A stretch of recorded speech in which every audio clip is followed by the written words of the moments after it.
Hi, my name is Kumiko Kihara. I'm originally from Kyoto. Now I've been living in UK for 29 years, no 30 years. I'm lying. I started working in Japan as a designer of jewelry and bags.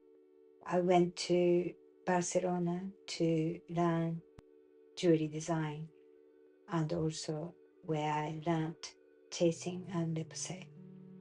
When I first went to chasing class, that was like a life-changing moment in my life. I like the old traditional technique just because it's more personal, and also I quite like the idea of, for example, like every hammer strike, the telling the stories, every stretch of Mitsuro, the line is always at that point, and that is very important. And I really precious about the moment. When I went to Barcelona, I realized I really wanted to make jewelry as a contemporary jewelry. I usually do some calligraphy before I start making my jewelry. I love the lines that brush strokes makes. The straight lines very strong and brave, whereas the curved line is more generous and considerate.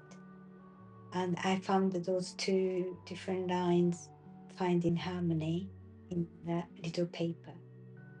Some of my jewelry is made with Mitsuro Hikime, the roast wax technique, using the beeswax and resin. I love the lines that wax creates, like the calligraphy. The lines represent how I felt at that point, and that moment is very important to me. This organic approach makes me appreciate surprises. I always try to draw attention to the space inside of the object, try to incorporate the feeling of lines and shadows. In Japan, we call it ma. The ma is where I focus on the empty space. I love the way that object creates the shadows. If there are no shadows, maybe the object itself hasn't actually exist. That's what I feel.